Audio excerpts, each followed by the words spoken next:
Hello and welcome back to Grumpy's Kitchen and Provisions. I'm Grumpy again. So today we're going to make banana bread. And I don't throw this term out lightly most of the time, but it is the best banana bread I've ever had. And I've had quite a bit of banana bread over my life. So it's a recipe I found and I've tweaked over the years. And with baking, it's tough to tweak things. But this is my recipe. So let's go over what we need. So we have flour. We have 4.5 cups of flour. We have 2.5 cups of granulated sugar, 6 ripe bananas. And these bananas, they're not rotten. So I don't know if you ever knew, if you have bananas that are starting to go, I don't like them when they start getting any brown on them, personally. And I eat bananas pretty much every day. But when they start to get brown, I throw them in the freezer. So these bananas have been in the freezer. I pulled them out yesterday, so you see they're real squishy, perfect for banana bread. So don't just go throwing your bananas away, throw them in the freezer. They last for months. They can make your other things in the freezer start to taste like banana, but that's another thing. Put them in a bag would help prevent that. So we're going to use 3/4 of a pound of butter, so I'm going to use 1.5 sticks, 1 16-ounce container of sour cream, 3 eggs, and again, don't get squirrely with this. I know it's a lot of sugar, but it makes 3 loaves of bread. So, you know, anything sweet is going to have sugar. And I'm sure you could substitute, but I don't know the ratio. You'd have to look all that up. And then some vanilla extract, some salt. And we'll show you, after I get this going, we'll show you the real secret to the best banana bread. But let's get started. So first we're going to cream. So we do want to make sure the butter is room temperature, softened. So my butter actually is today. So 3/4 of a cup of butter. 3/4 of a cup, not 3/4 of a pound. So there's a 1/2 cup and there's a 1/4 cup. So there's my 3/4 of a cup, 1.5 sticks of butter. I'm going to throw that in there. We're going to put our mixer on kind of low, let it stir around a little bit. And we're going to add our 2.5 cups of sugar. We're going to cream these together. So that incorporates the butter and the sugar, kind of makes it lighter, airier. That's called creaming the sugar. We're going to turn that up to kind of a medium and let that just do its thing for a little while. So while you're doing all this, go ahead and preheat your oven to 300 degrees. I'm going to move the camera so you can see exactly what's going on here.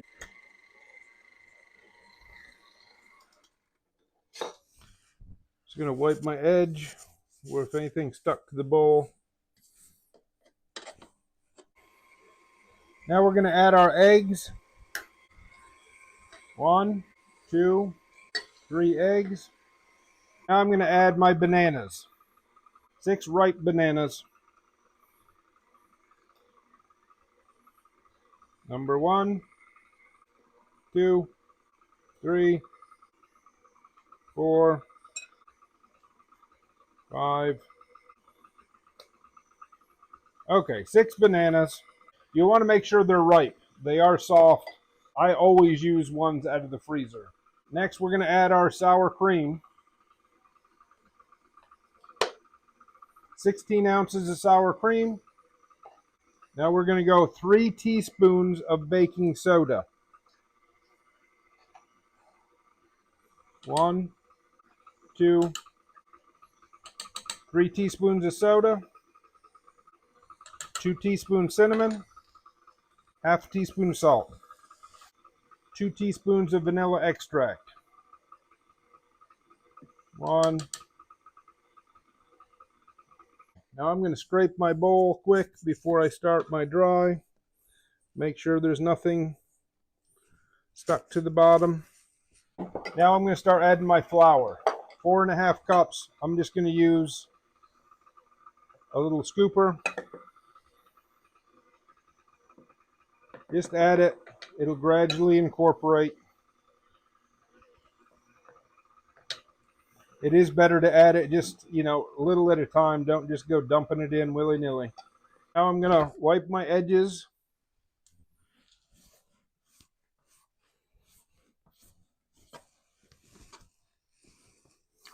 Make sure nothing's stuck to the bottom. Give it another quick stir. So now's where the magic kind of really happens, what separates, differentiates this recipe from others. So you could just get your 3 baking dishes and give them a spray and bake them. But this is Grumpy's process that sets it apart and really takes it to a whole nother level.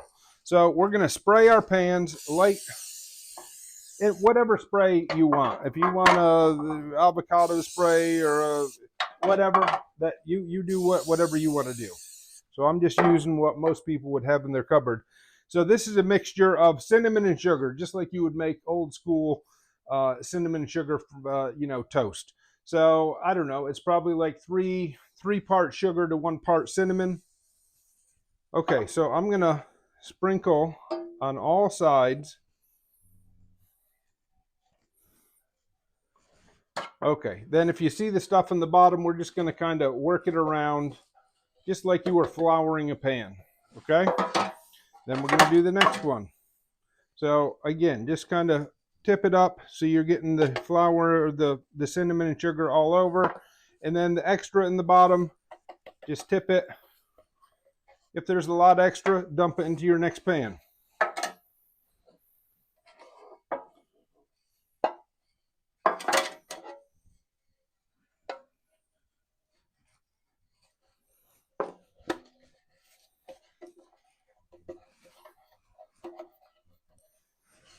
Okay, and for some people that would probably be good there, but Grumpy does this process 3 times. So after it bakes, it really gets this crust of cinnamon and sugar, and that's what really takes it to the next level. Okay, so now we're gonna respray, just a light spray, our pan again, so you can see what it looks like now. Everything's coated, but now we're just gonna do a light spray again. So then that cinnamon and sugar sticks to the spray again, and you're building this crust. It doesn't just happen, you have to build it.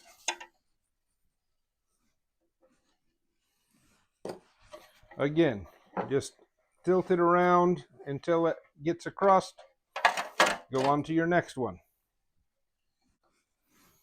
Okay, now it's looking even better. One last time. Spray, just light.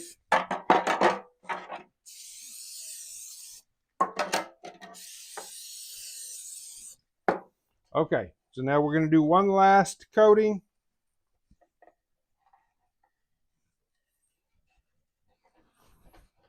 Okay.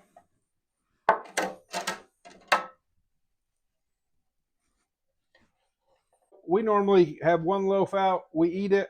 We put the other 2 loaves in the freezer and just pull them out when we have company over. If somebody drops in, bam, you pull out your banana bread, let it defrost for 15-20 minutes, and you have a nice little something to make some tea or coffee for company. It's delicious. Now let's look at this third. So here's after 3 coatings. That's what we're looking for. So now we're going to put our pans together. We're going to give our batter a stir. Just make sure everything's incorporated. You want your oven preheated to 300 degrees. And we're just going to divide these out. Just eyeball them. You could put them on a scale if you were, that precise. But Grumpy's not. So there we go. Our banana bread is in the pan. Made a little mess, but that's okay. Now, if you wanted to, you could take a little cinnamon sugar, just sprinkle on top. Some of that will stay, some of that will mix in, drop to the bottom as you cook. So now we're going to put them in our 300-degree oven for 1 hour. So 300 degrees, 1 hour. Grumpy rotates them halfway through. So set a timer for 30 minutes, and we're going to rotate. So end to end and side to side. If this is how they were on my oven rack, I'm going to turn them this way. I'm going to turn them and rotate them down. So these two are going that way and like that. So end to end and side to side, halfway through, and then set it for another 25 minutes. So first 30 minutes, set them for another 25. It normally does take the full hour, but it's always better. You don't want to over bake it either, but it's approximately an hour, and that's pretty foolproof in Grumpy's experience. And I've made this dozens of times over the last uh, probably 8 years I've been making this recipe. So we'll put it in our oven and we'll be back to show you what it looks like. Here we go. They're out of the oven for a few minutes. I'm going to let them cool for about 5 minutes. So there's one that was slightly smaller, took 55 minutes. So I put in a toothpick or something to make sure. So one came out clean, two of them did not. So these went back in for another 5 minutes. So that was the total of an hour. But that's why you set it. Rotate it after 30 minutes, then set the timer for 25 minutes. Check them. And if the toothpick comes out clean, they're good to go. Pull them out on a cooling rack. We're going to let these cool for about 5 minutes. Then we're going to turn them out, and we'll show you what that looks like. So, but just so you look, there you go. It's pretty hot, but we'll show you in a second. They've been cooling about 5 minutes, so you shouldn't need to do anything. I normally don't run anything around the pan, so I'm going to move these over. I'm just going to tip it. I'm going to tip it up like so. Give it a shake. So look at that. Look at the crust on there all the way around. I'm just going to set that down. Let that cool. If you let them cool too long, then they'll stick, and that's no good. Look at that. Pull right out. Look at the crust on the bottom. Delicious. So the pan, as you can see, everything's come out of the pan because we did that 3-layer crust. There you go. Crust on the bottom, on the sides. So we're just going to let those cool, 15, 20, 30 minutes, and then we can cut into one and let you see what it looks like. So here we go. Grumpy's delicious banana bread. It's been about 15, 20 minutes, so it's still going to be a little warm. You can let it cool down more if you want. So we're just going to give it a cut. All right, look at the inside here. Let's get it close so you can have a ganders. Look how moist and delicious that is. Your banana bread. Let's give it a taste. I know it's delicious because, again, I've made this recipe for probably 10 years. Moist, delicious.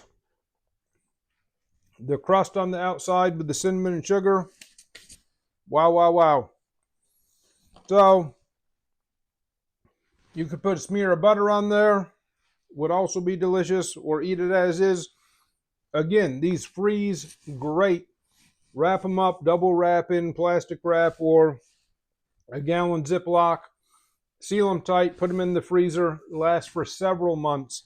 Have them so you can pull out a quick dessert or snack or whatever when you have company. But just to go to show, Grumpy is not all about just selling seasonings, even though, if you don't have yours, pick them up today at our Etsy site at GrumpysProvisions.